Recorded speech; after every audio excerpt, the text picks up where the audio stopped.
Assalamualaikum warahmatullahi wabarakatuh. Selamat malam permisa.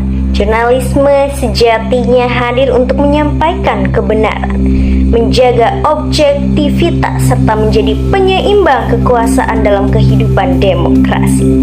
Permisa, namun di tengah perkembangan teknologi dan derasnya arus digitalisasi, idealisme jurnalisme kini tengah menghadapi tantangan besar baik di Indonesia maupun di dunia. Dalam praktiknya, media seringkali tidak sepenuhnya bebas dari kepentingan. Ketika perusahaan media dimiliki oleh elit politik atau kelompok ekonomi tertentu, media berpotensi digunakan sebagai alat untuk menyebarkan agenda pribadi, membangun citra, bahkan menyerang lawan politik. Kondisi kini menyebabkan pemberitaan menjadi tidak berimbang dan pada akhirnya melemahkan kualitas demokrasi. Permisa, lebih jauh, praktik konglomerasi media menjadi persoalan yang serius. Pemilikan media yang terkonsentrasi pada segelintir pihak dengan afiliasi politik dan ekonomi kuat menjadikan independensi redaksi rentan terhadap intervensi.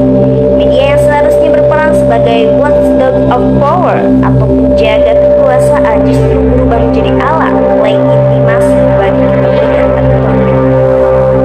Selain tekanan politik dan ekonomi, jurnalisme modern juga dihadapkan dengan tantangan yang baru dari dunia digital. Model bisnis media kini bergerak ke arah ekonomi perhatian atau attention economy, di mana pendapatan tergantung pada klik, tayangan, dan interaksi digital pemirsa.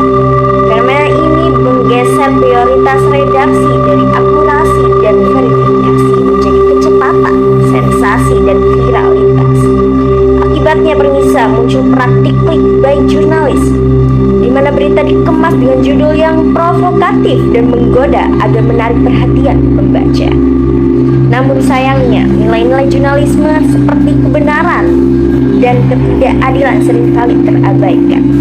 Fenomena ini permisa tidak hanya mengaburkan fakta, tapi juga menurunkan kepercayaan publik terhadap dunia media. Permisa, tantangan lain muncul dengan maraknya media sosial dan kemudahan setiap individu menjadi konten kreator. Kini siapapun dapat menyebarkan informasi tanpa melalui proses penyampingan dan verifikasi jurnalistik yang ketat. Situasi ini permisa memang memperluas kebebasan berekspresi, namun di sisi lain juga membuka peluang besar bagi penyebaran disinformasi dan misinformasi. Akibatnya terjadi krisis dan kepercayaan publik terhadap media arus utama. Masyarakat menjadi semakin skeptis, bahkan tidak jarang menganggap seluruh media memiliki kepentingan yang terhubung. Kondisi ini tentunya permisa menjadi ancaman serius bagi keberlangsungan jurnalisme sebagai pilar utama dalam sistem demokrasi. Permisa, di Indonesia, fenomena konglomerasi media ini semakin memperjelas tayangan ini. Dalam tantangannya, beberapa kelompok besar menguasai berbagai platform media melalui televisi, radio, hingga media daring permisa. Ketergantungan juga dalam finansial terhadap pemilik modal dan pengiklanan utama membuat redaksi kerap tidak sepenuhnya bebas dalam menentukan arah pemberitaan. Padahal permisa, Undang-Undang Nomor 40 Tahun 1999 dengan tegas menjamin kebebasan pers dan kemerdekaan jurnalis dalam menjalankan tugasnya. Untuk mengembalikan marwah jurnalisme diperlukan langkah bersama dari berbagai pihak.